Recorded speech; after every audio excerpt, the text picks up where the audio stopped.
Coríntios, capítulo de número 5, para a nossa meditação nessa noite.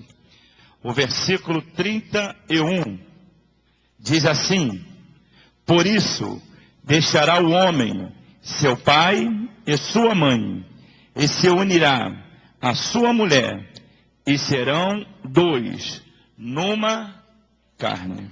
Podem tomar assento, por favor. Meus amados, nesta noite estarei pregando no tema, ela vai colocar ali para nós, o matrimônio, uma bênção de Deus. Esse culto já foi anunciado, é um culto direcionado à família. É um culto para a família, um culto da família. É um culto onde a igreja para ouvir acerca de casamento, acerca de matrimônio. E falar sobre matrimônio, sobre casamento, família, é uma honra para qualquer pastor, principalmente os pastores que priorizam o casamento, priorizam o matrimônio, da honra, a devida honra ao casamento.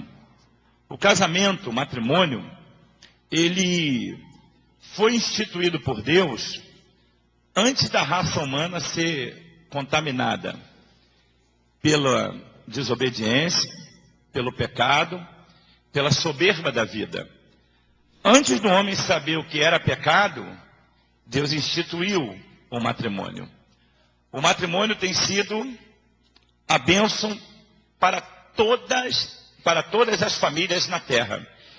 Adão e Eva ainda não sabiam o que era desobediência, não sabiam o que era pecado.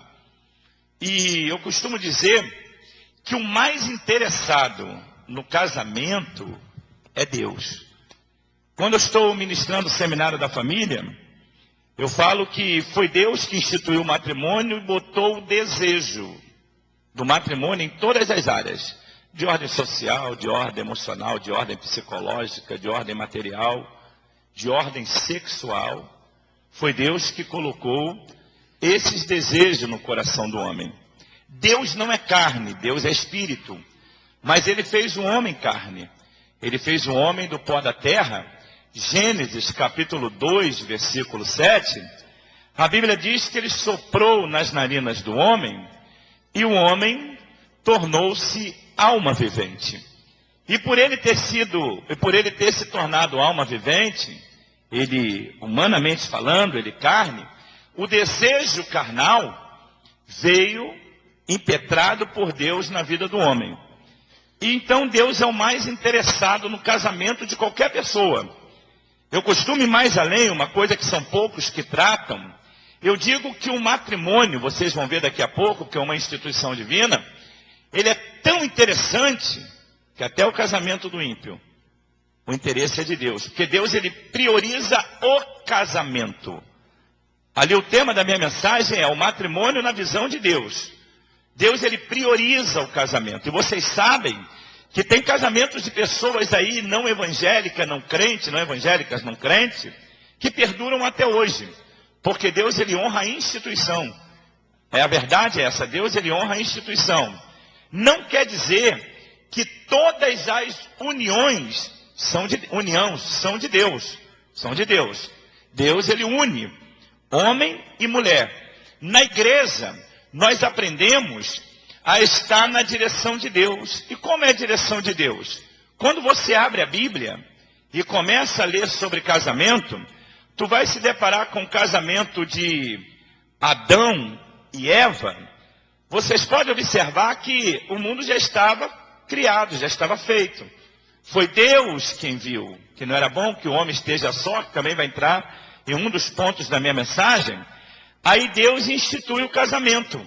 Deus institui o casamento ali, e quando Deus institui o casamento, vocês podem observar que Deus, ele tira da costela do homem, e da costela do homem, ele tira um ossinho, enfim, da costela do homem, ele forma a mulher.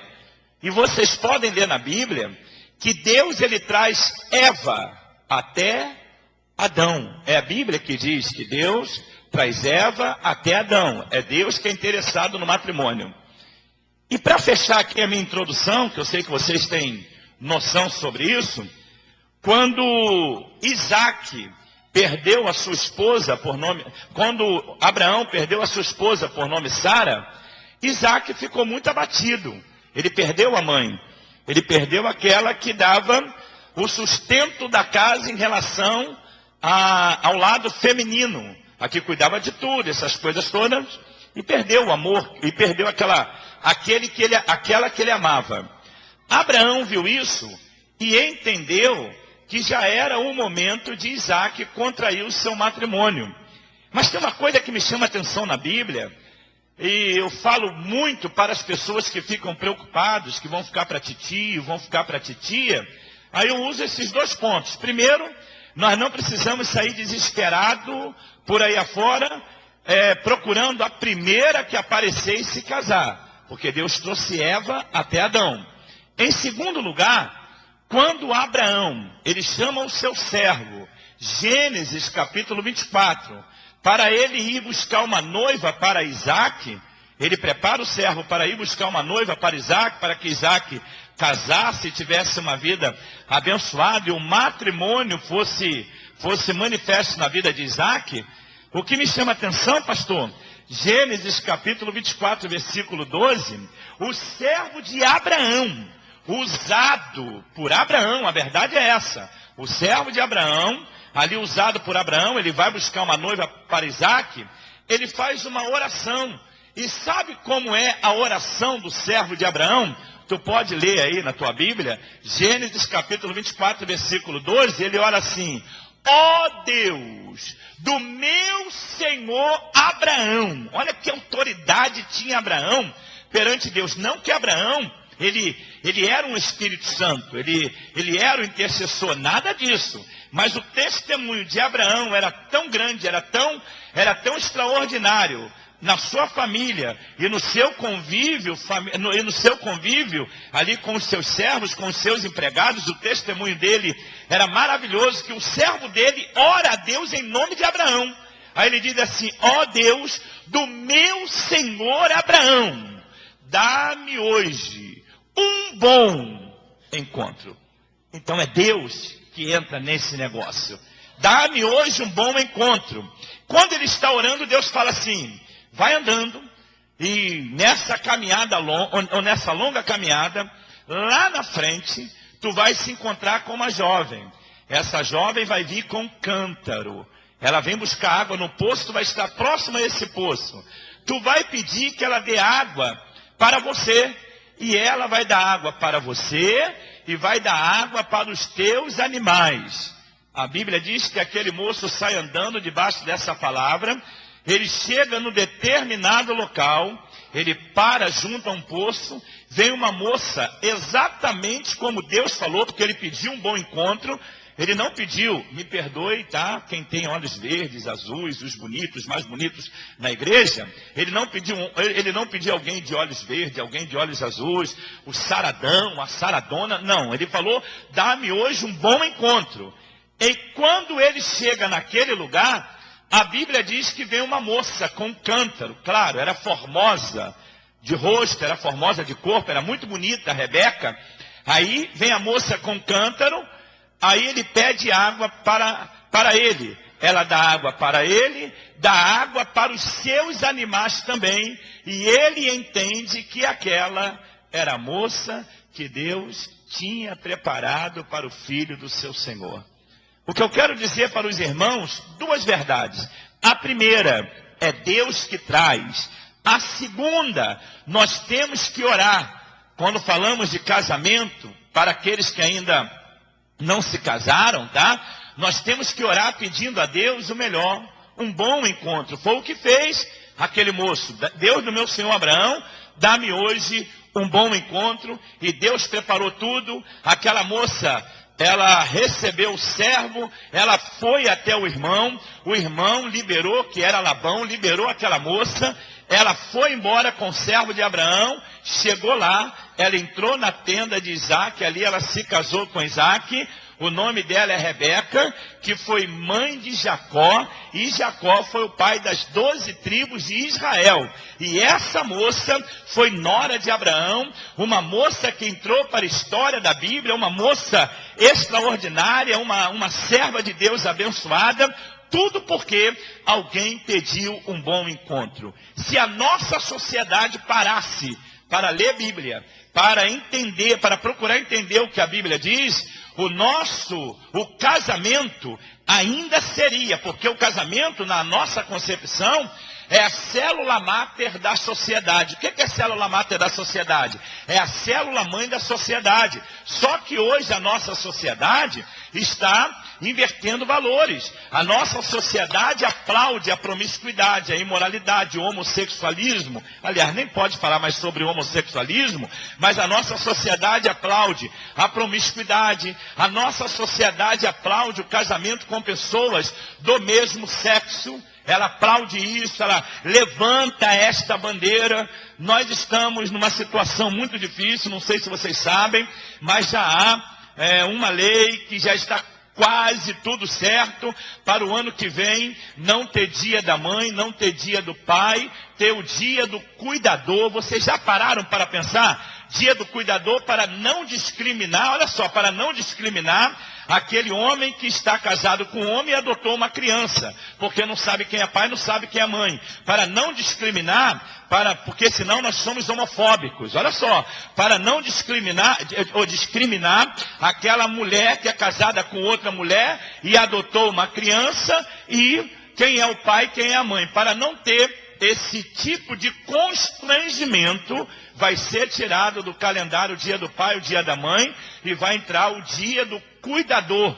Olha a que ponto chegou a nossa sociedade. A nossa sociedade aplaude esse tipo de comportamento, ela aplaude a imoralidade, a promiscuidade, a inversão de valores. A Bíblia condena isso e nós não podemos passar ileso. Claro que é apenas uma introdução, a minha mensagem ela tem apenas dois pontos que serão bem rápidos, mas eu quero manifestar aqui na minha introdução um repúdio contra essas normas dessa sociedade falida em relação a casamento. E está falida? Claro que está. Há 2000 anos atrás, Jesus falou em Lucas, capítulo 12, versículo 52, que numa casa teriam 5 pessoas, filhos contra pais, pais contra filhos, irmãos contra irmãos. E com isso, nós estamos encontrando as contendas, as discórdias, as desavenças no matrimônio.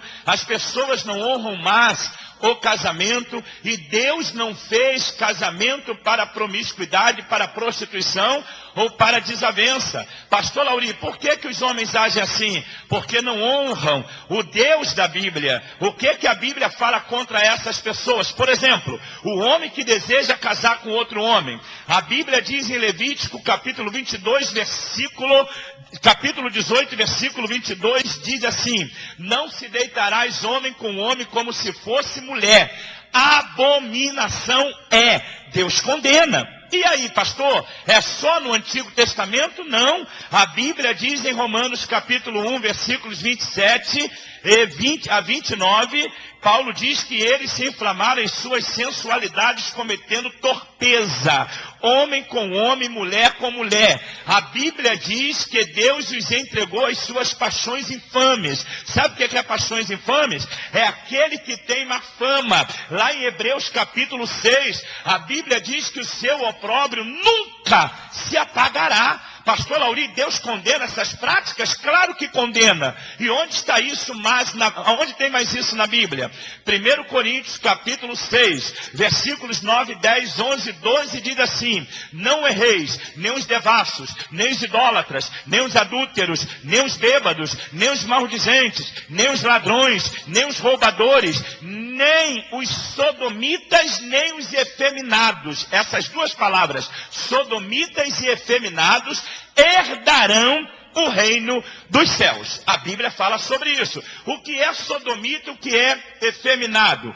No grego, malakoi e anacote. Na Bíblia NVI, lá no rodapé da Bíblia NVI, tem a interpretação dessas duas palavras. São aqueles que numa relação homossexual, malakoi e anacote, fala do ativo e do passivo numa relação homossexual. O homem que se envolve com outro homem, tanto que faz papel de homem, quanto faz papel de mulher, é rejeitado por Deus. A mulher que se envolve com mulher, tanto no papel de, aquela que faz papel de mulher e a que faz papel de homem, numa relação de mulher com mulher homossexual, a Bíblia condena. É o malakoi e o anacote. A Bíblia fala sobre isso. No grego, malakoi e anacote, que o texto fala categoricamente efeminado e sodomita. E aí, pastor, se essas pessoas se converterem, eu tenho uma notícia para vocês. O mesmo texto, Paulo finaliza dizendo assim: é o que alguns de vós têm sido, mas haveis sido lavado, santificado, purificado pelo Espírito do nosso Deus. Você crê que Deus perdoa, Deus liberta? Diga aleluia. Pastor Laurito, crê que Deus liberta? Claro que eu creio. Só que a igreja de Corinto, vou dar só uma palhinha para vocês. Coríntios era a capital da Caia. Foi declarada colônia por Júlio César. Havia naquela época cerca de 600 mil habitantes. E ela era, pastor, uma cidade portuária. Eu sei o que é uma cidade portuária. Eu sei. O senhor também sabe. Itajaí, né? Morou em Itajaí. O senhor sabe. Quem é do Paraná, eu já preguei muito em Paranaguá. Lá com o pastor José Alves. Já preguei muito lá. É uma cidade portuária. No Rio de Janeiro, é a Praça Mauá. Uma cidade portuária. Até hoje, a promiscuidade, a rodoviária Novo Rio está nessa cidade por nome Mauá, Praça Mauá. A promiscuidade até hoje domina. Claro que já melhorou muito, porque agora fizeram lá o Museu do Amanhã. Não sei se vocês já viram na televisão, é muito lindo o Museu do Amanhã. E o local ali onde era o Cais do Porto, hoje é local de atracar navios e barcos que fazem turismo. Então o lugar hoje está muito bonito, mas durante muitos anos era lugar de promiscuidade, de prostituição. Coríntios era a cidade portuária. Uma cidade portuária recebe pessoas de tudo quanto é crédulo, religioso, recebe pessoas de tudo quanto é jeito, e se agregavam ali. O evangelho chegou naquele lugar. Então as pessoas que estavam vindo para o evangelho eram tudo ex alguma coisa, o que Paulo falou. Nem os bêbados, nem os maldizentes, nem os efeminados, essas coisas todas tinha ali na região. Aí eles agora, alcançados pelo evangelho, Paulo disse: é o que alguns de vós têm sido. Vocês agora não são mais. Vocês agora são lavados e remidos no sangue do Cordeiro. E eu creio que Deus liberta. Por que que Deus liberta, pastor? Por que tu crê? João capítulo 8, 32 diz: conhecereis a verdade, e a verdade vos libertará. Quantos creem que Jesus liberta? Diga aleluia. Segundo lugar, João 8,36 diz assim: se pois o Filho vos libertar, verdadeiramente sereis livres. Só os livres digam glória ao nome de Jesus. A Bíblia diz em Romanos, guardem esse texto, Romanos capítulo 6, versículo 18, Paulo diz assim: e libertos do pecado, fostes feitos servos da justiça. Satanás não suporta essa verdade. Aliás, o diabo não suporta verdade nenhuma. A Bíblia diz em João 8,32 que ele é o Pai. A Bíblia diz lá em João 8,44 que ele é o pai da mentira. Ele nunca se firmou na verdade. Ele mente desde o princípio. A Bíblia fala sobre isso, fala. E qual é a meta? Qual é o alvo do diabo, pastor? João 10,10. Ele veio senão para roubar, para matar e para destruir. Aí eu vou sair daqui hoje apavorado com o meu casamento, com o meu matrimônio, com a minha família? É claro que não. O mesmo texto diz assim: mas Jesus veio para dar vida, e vida em abundância. Levante as tuas mãos e adore ao nome do Senhor. Levante as mãos e diga glória ao nome de Jesus de Nazaré. O casamento. Primeiro ponto da minha mensagem está ali, ó. O casamento, o matrimônio, fale comigo. O matrimônio, fale comigo bem alto. O matrimônio, uma instituição divina. Muito obrigado. Está ali, ó. O matrimônio, ela botou ali o matrimônio, uma instituição. Primeiro, põe lá a palavra divina. Fale comigo, divina. Divina. Porque o casamento, me perdoe os pastores, ele não nasceu no coração dos pastores. Ele não nasceu no coração da liderança. Ele é uma instituição divina. E onde está isso, pastor Lauri? Capítulo 2, versículo 24 do livro de Gênesis. A Bíblia mostra categoricamente Deus falando: não é bom que o homem esteja só. Foi Deus quem viu isso. É instituição divina. Ele fala: não é bom que o homem esteja só. Far-lhe-ei uma adjuntora para que esteja como diante dele todos os dias. Sabe o que diz a Bíblia no versículo 24? Por isso deixará o homem pai, mãe, se unirá à sua mulher e serão uma só carne. Paulo repete isso lá em Efésios capítulo 5, 31. Então o casamento nasceu aqui, ó, na mente de Deus. Nasceu lá no coração de Deus. Imagine, irmãos, que coisa maravilhosa. Nós não temos noção do que era o Éden. Imaginem, Deus criou todas as coisas. Primeiro, Adão não sabia o que era casamento. Adão não sabia o que era matrimônio. Não sabia o que era ter uma companheira. Adão não sabia. Adão morava no Éden. Deus fez o mundo, criou todas as coisas. Aí ele criou o Éden, colocou Adão no Éden. Vocês já foram em cachoeiras lindas? Já viram mares lindos? Já viram verdes lindos? Já viram cidades lindas? Imagine como seria o Éden. O Éden era algo extraordinário. Adão, ele era um homem inteligentíssimo. Hoje, o homem, por causa da desobediência, quando ele usa 11% do seu QI, ele é superdotado, ele é gênio. Adão usava 100% do seu QI. Era inteligentíssimo, Adão.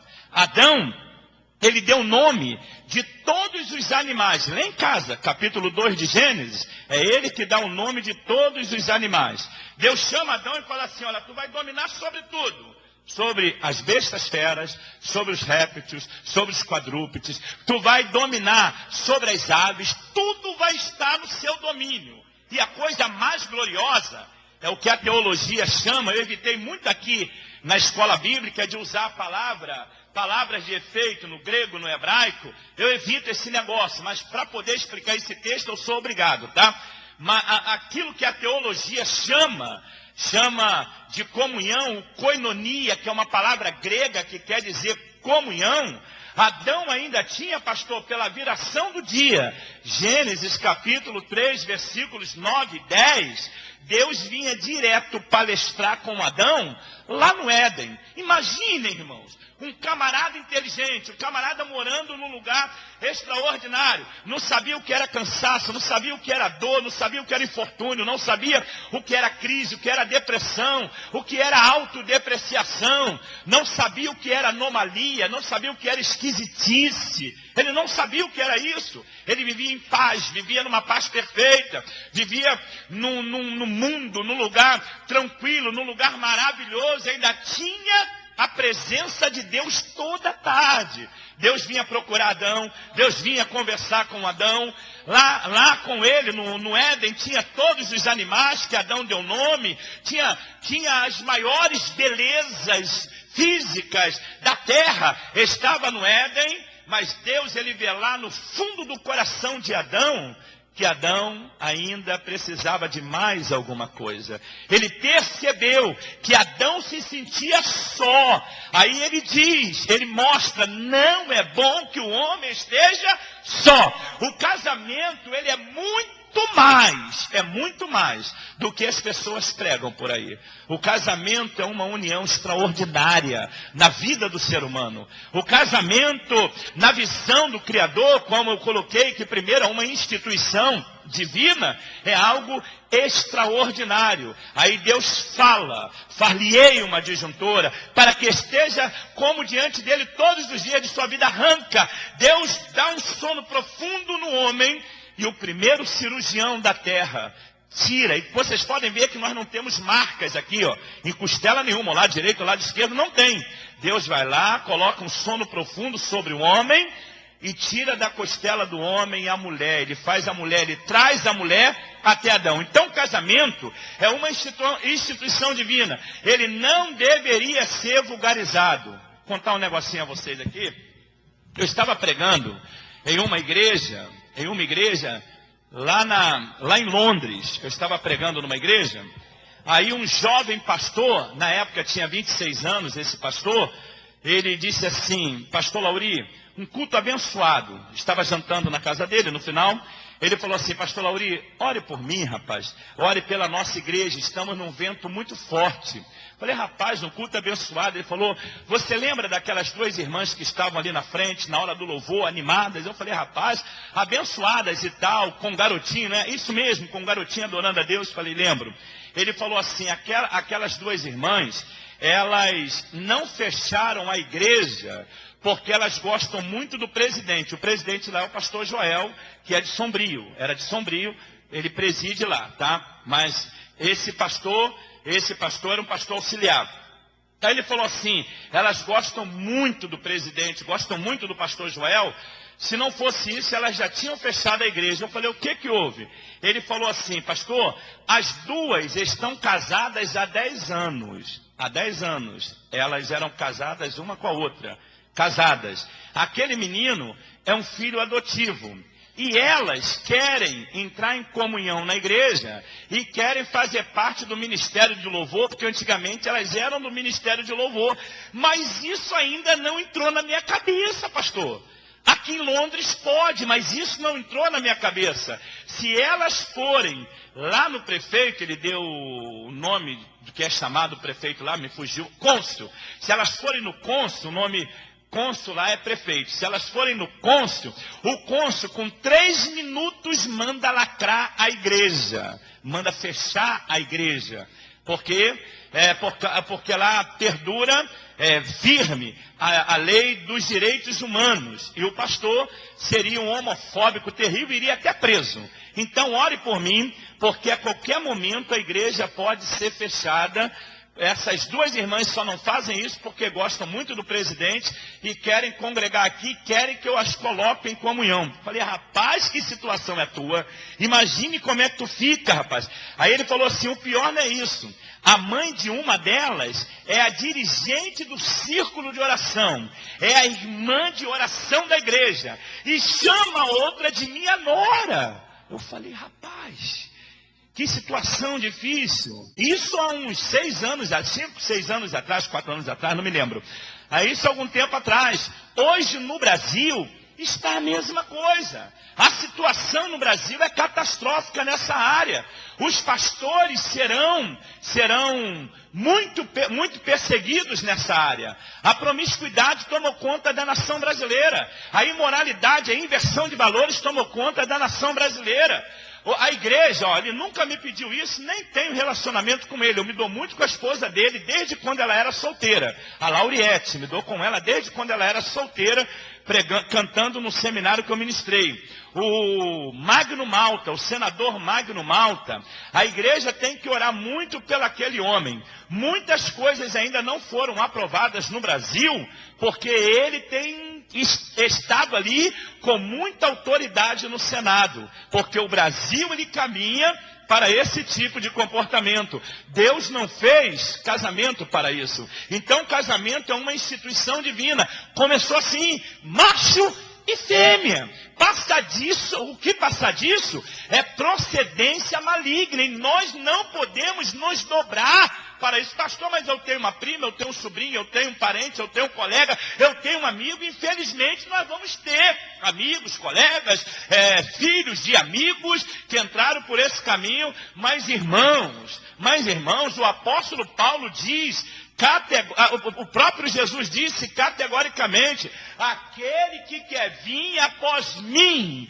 tome a sua cruz a cada dia e siga-me. Mas ele usa uma frase dizendo assim, nega-se a si mesmo, toma a sua cruz a cada dia e siga-me. Evangelho é renúncia, evangelho é seriedade. Se nós queremos ir para o céu, precisamos entrar pelo caminho da palavra de Deus. Você pode dizer amém? Então, o casamento, primeiro, ele é uma instituição divina. Em segundo lugar, fale comigo, ele é uma instituição, mais alto, ele é uma instituição social. Porque além da ordem divina, pastor, tem um lado social, onde os cônjuges, onde o noivo e a noiva recebem o cumprimento dos familiares e dos amigos, onde é estabelecido as testemunhas, que nós chamamos de padrinhos e madrinhas. Isso é origem pagã, mas o normal são testemunhas, que nós chamamos de padrinho e madrinha, tá? Mas é de origem pagã, madrinha e madrinha. Não estou querendo mudar a cabeça de vocês, não. Apenas estou orientando. Então, é de ordem social. Onde nós encontramos isso na Bíblia? O casamento. Que casamento maravilhoso! O casamento de uma viúva. Que viúva abençoada! Que foi o casamento de Ruth.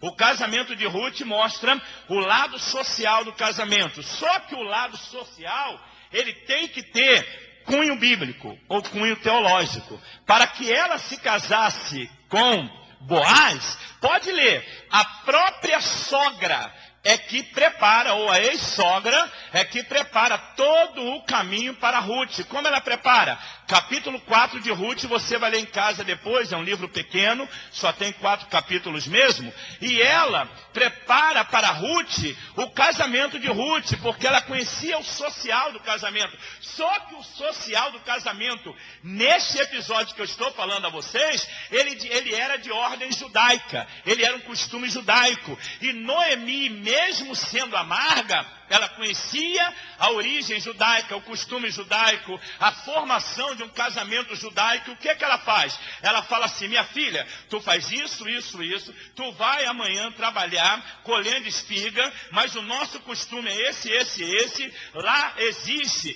o parente remidor, que na época das espigas, na época da prosperidade das espigas, tem que agir assim. Aí ela orienta a sua nora, a nora faz exatamente como a sogra mandou, e o parente remidor, que era Boaz, se afeiçoa a Ruth e casa-se com Ruth. Mas o lado social é tão extraordinário que Ruth entra nas 2 genealogias da Bíblia. Ela passa a ser bisavó de Davi. Olha que coisa linda. Bisavó de Davi, o maior rei de todos os tempos da nação de Israel. E ela entra nas 2 genealogias da Bíblia. A primeira, a judaica, que é a de Mateus, começa em Deus Filho, começa em Jesus Cristo, Filho, e termina lá em Abraão. Começa em Abraão, porque ele é a promessa do povo hebreu, e termina em Cristo. Genealogia judaica, o nome de Ruth está lá. Mas a genealogia divina, que é de Lucas, que começa em Deus Filho, passa por Abraão, passa por Adão e termina em Deus. Por isso que ela é divina. Ela começa em Deus Filho e termina em Deus Pai. O nome de Ruth está nas 2 genealogias, porque Deus honrou o casamento pelo lado social. E o lado social é onde nós recebemos os nossos convidados, e ali os nossos convidados são testemunhas daquilo que está sendo celebrado ali naquela noite pelo pastor. Então, casamento não é qualquer coisa como hoje estão apresentando por aí. O casamento por contrato, o casamento, me perdoe a ausência de Fábio Júnior, que começa hoje, termina daqui a 15 dias, começa outro, termina com 20 dias, começa outro, termina com 2 meses, e olha os apresentadores, e aí, rapaz, tem alguma novidade? Sorrindo, como se fosse a melhor coisa da vida. Sorrindo, e aí, alguma novidade? Já tem uma nova proposta aí. Eu já vi entrevista com ele assim: rapaz, eu acabei de me casar, tenho 15 dias de casado. Não, mas eu sei que daqui a pouco tu está casando de novo. Porque ele leva essas coisas assim. Esse é o retrato da sociedade. A sociedade aplaude isso. As novelas ensinam isso. A novelinha da tarde, por nome Malhação, cansou de ensinar essas coisas aos jovens, adolescentes. E o mundo caminha para isso. Cada vez mais há uma defasagem muito grande na família, porque não honram o lado divino e o lado social. O casamento, além de ser divino, além de ser social, ele é também uma instituição. Fale comigo, bem alto, a palavra legal. Legal é protegido por lei. Está em Romanos, capítulo 7, versículo 2. Fale comigo, o casamento é protegido por lei. Ele não é um contratozinho, ele não é um negocinho que começou aqui, daqui a pouco acaba e acabou e nada mais vale. Não, ele é protegido por lei. Está lá em Romanos capítulo 7, versículo 2. Deus, ele honra. Eu quando vou fazer um casamento, quando o noivo chega à frente, tem vezes que é feito ali o tanto legal quanto também o religioso. Mas às vezes eles se casam antes no cartório. Aí eu tenho o prazer de dizer, comparece a este altar fulano e fulana por já haverem feito o matrimônio conforme a lei que regulamenta o casamento no nosso país. Eles estão legalizados. Está protegido pela lei. O casal está protegido pela lei. Os dois estão protegidos pela lei. Aí eu vou entrar com a cerimônia religiosa. E nós fazemos a cerimônia religiosa na igreja. Mas o casamento, ele é de ordem divina, de ordem social e de ordem legal. Vou perguntar a vocês, vão falar comigo. Vamos lá, o casamento ele é de ordem. Segundo. Terceira. Vamos de novo? Ficou tão bom, eu gostei. O casamento, ele é de ordem. De ordem. De ordem. Quantos podem dar um glória a Deus aqui nessa noite? Quantos podem aplaudir o matrimônio aqui nessa noite? Glória a Deus. Casamento. Vamos para a minha segunda proposta, minha querida irmã. Você é abençoada, tá? Falem junto comigo. Deus sempre honrou o matrimônio. Todos juntos. Deus. Aí, pastor, vou dividir isso em 3 partes, para não tomar tempo do culto, é claro, já falei demais aqui, os irmãos que vieram à escola já estão até enfadados na minha voz. Então, o casamento, Deus sempre honrou o matrimônio. Mas essa frase tu já falou, pastor, eu sei. Deus sempre honrou o matrimônio. Onde Deus honrou? Só vou falar 3 coisas aqui rapidamente. A primeira, vamos lá, minha querida, a primeira, foi assim com Noé. Fale comigo, foi assim com... Mais uma vez, foi assim com Noé. Olha bem, foi assim com Noé. Todos vocês conhecem a história de Noé. Todos vocês conhecem. Mas o casamento, irmãos, é mais do que isso. Quando você lê na Bíblia, em Mateus capítulo 24, versículo 36, que Jesus fala: como foi nos dias de Noé, assim será também a vinda do Filho do Homem.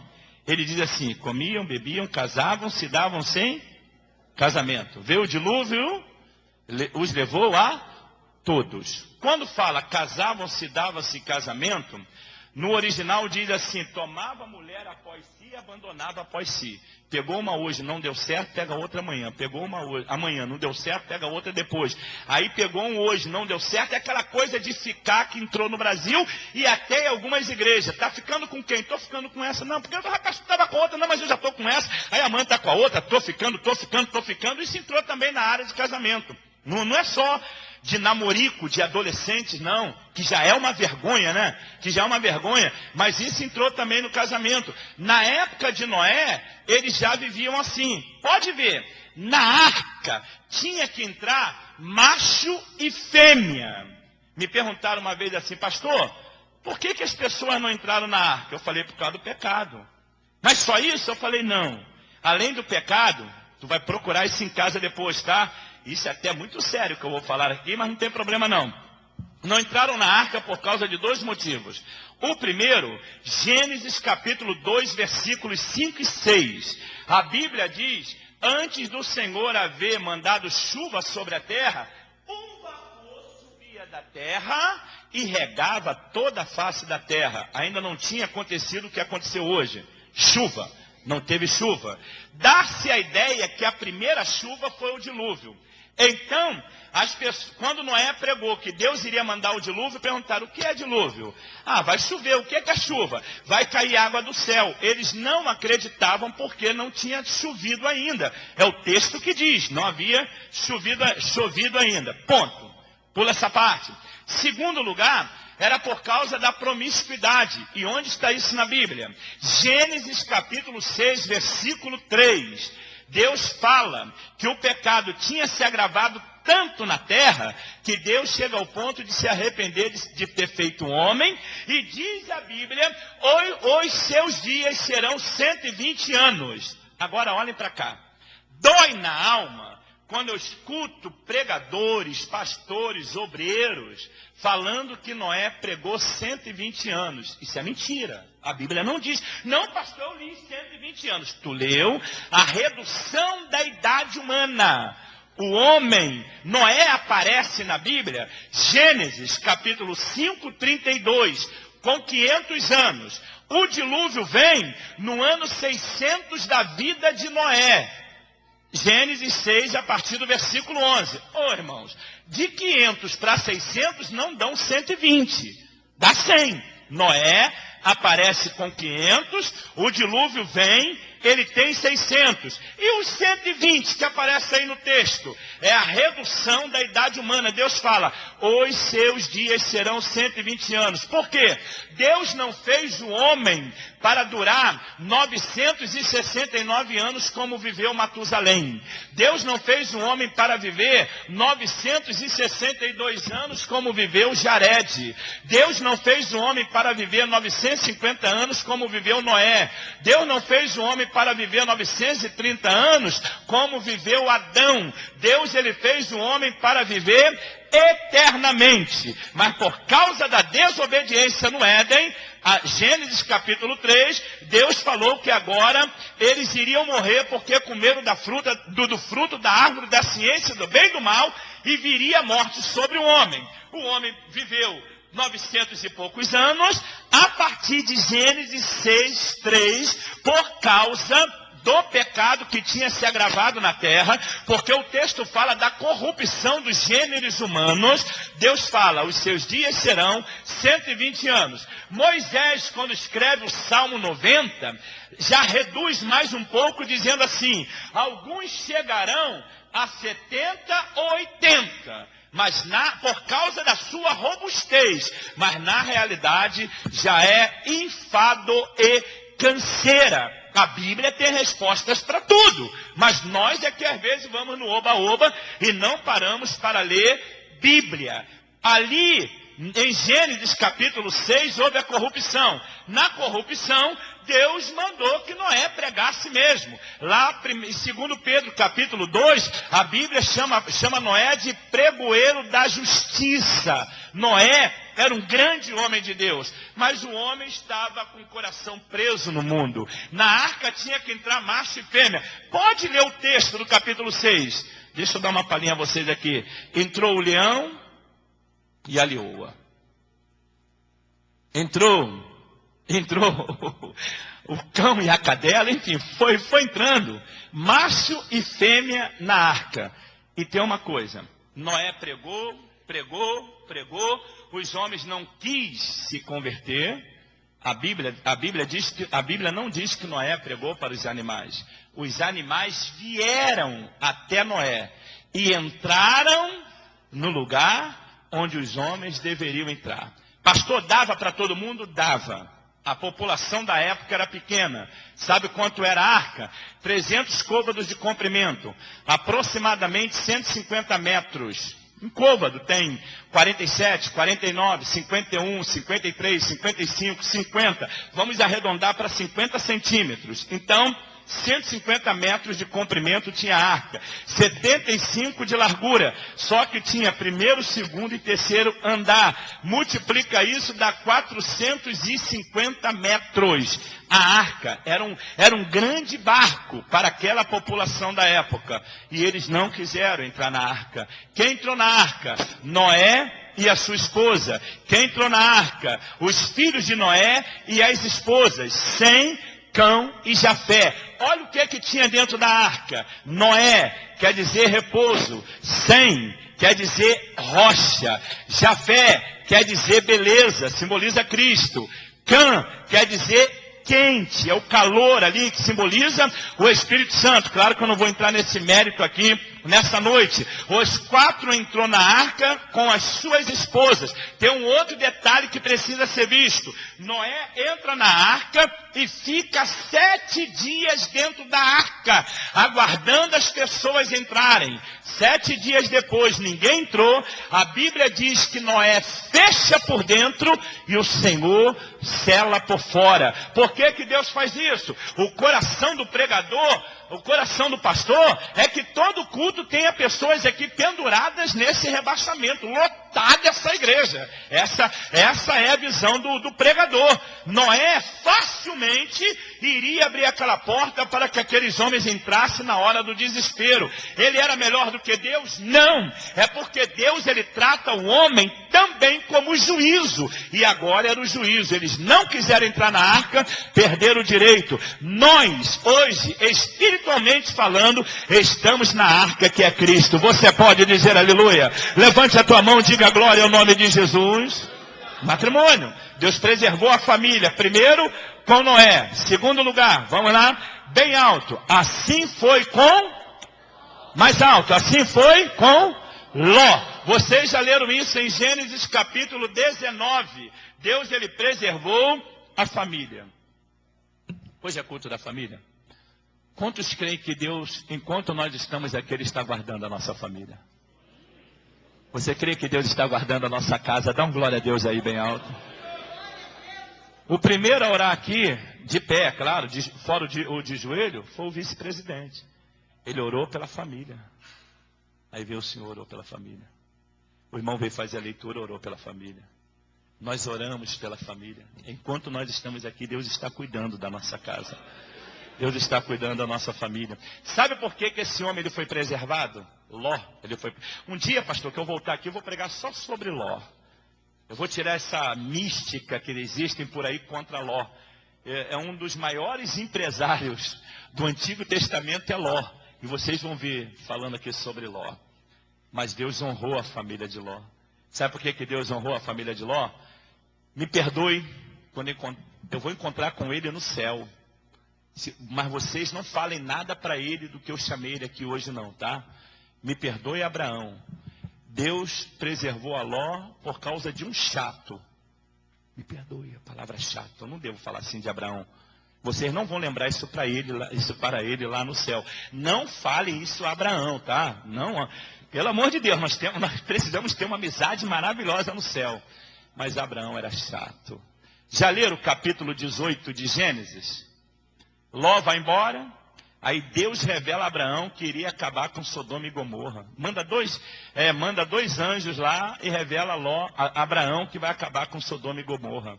Olha como Abraão era chato. Olha por que Deus está guardando a tua família. O Senhor orou, ele orou, os outros oraram, nós oramos aqui pela família e Deus está guardando mesmo. Vou destruir Sodoma e Gomorra. Abraão se lembra que o sobrinho dele foi para aquela cidade. Lê em casa, Gênesis 18. Abraão ele fala assim para Deus: matarás o justo com o ímpio? Ele começa a orar, pedindo livramento. Senhor, matarás o justo com o ímpio? Deus que é tranquilão, deixa eu tentar imitar Deus aqui, não dá para mas tranquilão, ele fala assim: por amor dos justos vou poupar a cidade. Aí Abraão pensou: o meu sobrinho deve ter evangelizado na cidade. Não tem só ele, tem outros justos também. Eu quero preservar a família. Aí Abraão começa: Senhor, se tiver 50 justos naquela cidade, vai destruir a cidade? Deus fala para ele assim: por amor dos 50, vou poupar a cidade. Abraão, opa, e tal. Senhor, me perdoe. Eu sei que tu vai poupar. E se não tiver 50, tiver 40? Aí Deus, tranquilão, por amor dos 40, vou poupar a cidade. Obrigado, glória a Deus, Pablo. E se não tiver 40? Abraão é chato. Mas não fala isso para ele lá no céu não, pelo amor de Deus. O céu não é lugar de inimizade. Deixa as coisas daqui, o que acontece aqui fica aqui, tá? Céu é outra história. Se tiver 30, lê em casa isso, Gênesis 18. Por amor dos 30. Aí Deus serão, hein? Deus é sério. Jesus pode até rir, mas Deus é muito sério. Aí Deus, por amor dos 30, vou poupar a cidade. Oh, obrigado.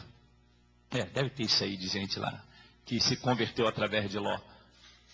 Porque Ló era bom, hein? Quando eu vier pregar aqui sobre Ló, vocês vão ver o que eu vou citar de 2 Pedro, que fala dele. O justo Ló se enfadava da vida dissoluta dos moradores de Sodoma e Gomorra, e todos os dias ele afligia sua alma justa. Os pregadores deviam falar muito bem de Ló, mas vamos deixar isso para outra. E se tiver 20, aí Deus tranquilão, por amor dos 20, vou poupar a cidade. Eu já estou ficando com a minha paciência esgotada, eu aqui. Então, glória a Deus. Pode não ter 20, e aí, como é que fica? Se tiver 10, por amor dos 10, eu vou poupar a cidade. Só que tem uma coisa, meu irmão. Ele estava intercedendo. Fale comigo, intercessão. A palavra intercessão, sabe o que é, pastor? É o ato de interceder. É ir mais além. É ir mais adiante. Quer ver o que não é intercessão? Poxa, vocês não... Eles ali não vão ver. Eu tenho que ir mais ou menos aqui. Intercessão não é isso. Não sei se vocês conhecem. Eu conheço. Chegamos cansados, tá? Vamos dormir. Senhor, meu Deus, meu Pai. A gente já quer pacote santo. Ó, pacote santo. Senhor, meu Deus, meu Pai, estou diante de Ti. Estou minha vida em Tuas mãos. Abençoe todos os meus familiares. Abençoe todos os Teus servos na face da terra. Em nome de Jesus, amém. Isso não é intercessão. Isso é uma oração corriqueira. Deus ouve. Já fez pacote santo? Nunca fizeram, só eu que faço, né? Aí, orou por mim, orei todos os meus familiares. Orou por mim, meu irmão? Orei todos os teus servos. Fui até lá no Japão. Todos os teus servos na face da terra. Então, isso é pacote santo. Isso não é intercessão. A intercessão é o ato de interceder. É o ir mais além, mais adiante. Sabe o que é isso? É ser chato. Então, hoje, eu parabenizo Abraão. Abraão era chato.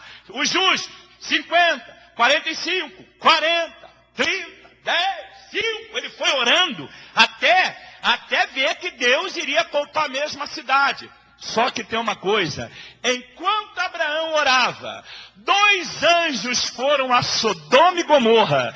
Enquanto Abraão orava, 2 anjos foram recebidos por Ló.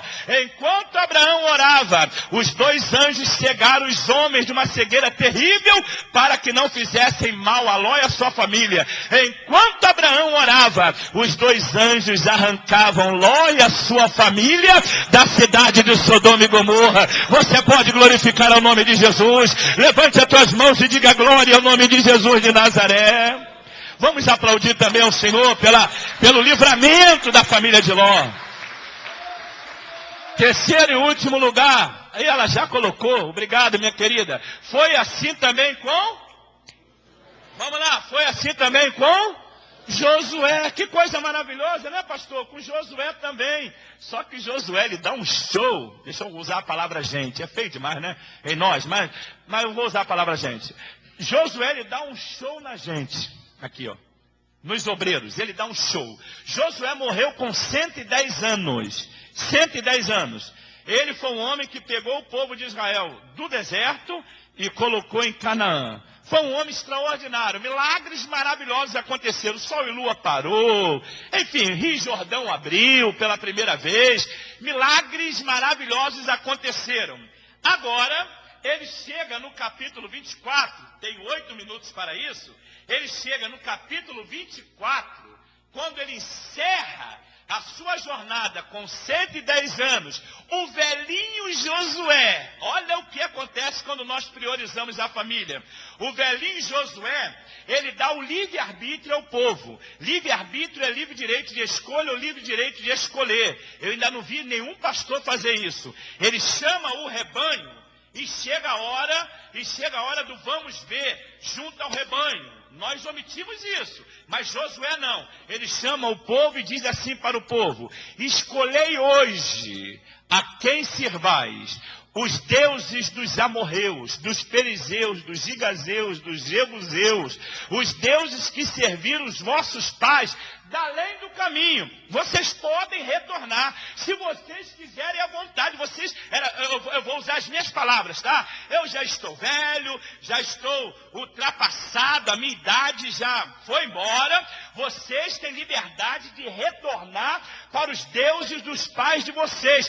Fica a critério de vocês. Tudo que vocês viram, se vocês acreditaram, amém? Se não acreditaram também, amém? Vocês podem retornar. Pulso firme de liderança, um grande homem de Deus. Mas o que mais me encanta é a hora que ele diz ainda no versículo 15, é a hora que ele responde por ele e pela família dele. Irmãos, isso aí não é balela. Ah, pastor, isso é fácil. Não é fácil não.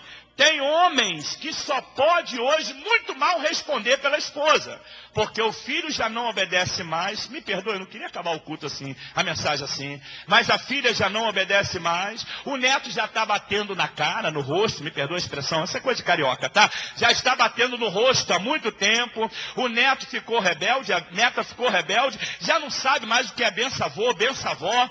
Eu tenho uma tia de 80 e poucos anos, até hoje bença, tia. Eu estou com 56. Bença, tia. Até hoje ainda priorizo isso. Mas a nossa juventude não quer mais saber desse negócio. Já se perderam há muito tempo. Eu disse para o pastor que o meu filho, quando vai sair, ele mora em cima, eu embaixo. Ele, quando vai sair, ele vai lá em casa. Bença, pai. Dá beijo no rosto, beijo no outro rosto. A minha filha, beijo no rosto, beijo no outro rosto. Bença, pai. Bença, mãe. Bença, tia. Do mesmo jeito. A minha filha é nova, tem 31 anos. O meu filho tem 30 anos. Mas ainda aguarda o mesmo jeito. Mas essa juventude por aí afora já perderam isso. Já tem pai que não tem pulso mais com os filhos há muito tempo. Já perderam a rédea, já perderam a força com os filhos. Aí o velhinho Josué, falar de família, irmãos, é para começar o seminário hoje, terminar daqui um mês e não chegar no primeiro tópico ainda de uma apostila. A verdade é essa. Esse homem aqui, Josué, ele respondia por ele e pela família. Judeu tem muitos filhos. Vamos fazer uma matemática fácil aqui? Uma matemática fácil. Ele com 25 anos, ele teve filhos. O filho dele com 25 teve filhos. Aí com 50 ele era avô. Com 25, o filho do filho teve filho. Com 75 ele era bisavô. Com 100 anos mais 25, o filho do filho do filho teve filho. Aí ele já era tataravô. Ainda sobra 10 de lambuja, porque ele viveu 110 anos. Então provavelmente ele já era tataravô. E judeu tem filho, deixa eu usar uma gíria carioca, tem filho a balde, tem filhos demais. Era cultura hebraica ter bastantes filhos. Aí imaginem, muitos netos. Imaginem, muitos bisnetos. Muitos tataranetos. Aí esse Josué de 110 anos, ele fala para a nação: escolhei hoje a quem sirvais. Isso é lindo. Isso é lindo. Vocês podem ir embora à vontade. Aí ele toma a responsabilidade para si. É igual um jogador de futebol, que é o goleador do time. Ele puxa a responsabilidade para ele e ele resolve. Josué puxa a responsabilidade para si e usa esta frase: vocês podem ir para onde vocês quiserem. Eu e a minha casa serviremos ao Senhor. Você pode dar um glória a Deus aqui bem alto nessa noite? Fale comigo, eu. Fale bem alto, eu e a minha casa serviremos ao Senhor. Você pode dizer glória ao nome de Jesus? Você pode dizer glória ao nome de Jesus? De novo, eu e a minha casa serviremos ao Senhor. Eu e a minha casa serviremos ao Senhor. Eu vou fazer uma coisa aqui, me perdoe os teólogos, tá? Me perdoe os teólogos, não é doutrina de predestinação fatalista. O que eu vou falar aqui é promessa, tá, pastora? Tá? É promessa, não é? Você vai ler depois do texto, você vai ver que não é doutrina de predestinação fatalista. Quantos têm promessa de Deus? Levante a mão e diga amém. Então fale comigo assim: por causa da minha vida, da minha chamada, do meu ministério, das minhas orações, pela minha família, se o meu filho, o meu neto, meu bisneto, meu tataraneto, permanecer firme, já estão sendo abençoados por causa de mim. Tem neto? Não, não tem. Não tem neto? Mas tu crê que por causa de você Deus já está abençoando? Não é predestinação fatalista não. Meu filho, meu neto, meu bisneto. Deixa eu fazer uma pergunta. Quantos aqui são pais? Quantos aqui têm filhos? Olha as mãos. Pastor, isso vai diminuir muito, tá? Abaixem. Quantos são avós? Diminuiu. Abaixem. Bisavós. Opa! Tataravós. Ninguém. Que pena, né? Mas vai ser. Ainda vai viver muito, em nome de Jesus. Os bisavós ainda vão viver muito. Agora olha para cá. Por causa de você, essas orações que o Senhor fez aqui hoje, ó, cuidar da minha casa, se os nossos filhos, netos, aqueles que ainda não casaram, que nem filho têm, por causa de você, se eles permanecerem firmes, eles já estão sendo abençoados. Agora eu tenho 2 minutos para isso. Onde está isso na Bíblia? Eu sei que tu quer saber onde está na Bíblia. Salmo 112, 1, 2 e 3. Olha o que diz o texto, pastor. Ele diz assim: bendito o homem que teme ao Senhor. Quantos aqui temem a Deus? Diga amém. É fácil, né? Quantos temem a Deus? Diga aleluia. Olha a segunda coisa. Bendito o homem que teme ao Senhor e tem prazer em seus mandamentos. Quantos têm alegria, prazer na Bíblia? Diga aleluia. Aí começa a promessa. Olha a promessa. A sua descendência será poderosa na terra. Aí tu vai dizer: pastor, a minha descendência são os meus filhos. Parabéns, então os seus filhos serão poderosos na terra. Pastor, tu falou tataraneto. Ah é? Olha o texto. Será abençoada a geração dos justos. Aí muda. Já não é descendência, agora é geração. Tem um versículo na Bíblia que diz que Deus abençoa e honra até a 3ª e 4ª geração. Fale comigo. Deus abençoa e honra até a 3ª e 4ª geração. Filhos, netos, bisnetos e tataranetos. É promessa. Olha o texto. Bendito o homem que teme ao Senhor, tem prazer em seus mandamentos, a sua descendência será poderosa na terra, será abençoada a geração dos justos. Aí ele encerra dizendo: na sua casa há prosperidade e riqueza, e a tua justiça permanece para sempre. Aplauda o nome de Jesus de pé, em nome de Jesus, bem alto. Deus está honrando a nossa família, Deus está honrando a nossa família. Estamos orando aqui, e Deus está cuidando lá. Adore o nome de Jesus, adore o nome de Jesus. Oh, Ramanacandarabia Sherga Menegeria, Enticomanava Subnaitio Menegeria. Estão sentindo a graça de Deus aí? Estão sentindo a graça de Deus aí? Estão sentindo a graça de Deus aí? Estão sentindo a graça de Deus aí? Deus está cuidando da tua família aí. Adore o nome de Jesus nessa noite. Glória ao nome de Jesus. Pastor mandou que eu orasse. Eu não chamo, é difícil. Ele viu, eu não fiz isso aqui na escola. Mas tem alguém que deseja uma oração especial pela família? Vem à frente. Nós queremos orar por você. Nós queremos orar pelo teu cônjuge. Nós queremos orar pela tua família. Queremos orar pelos teus filhos, pelos teus netos.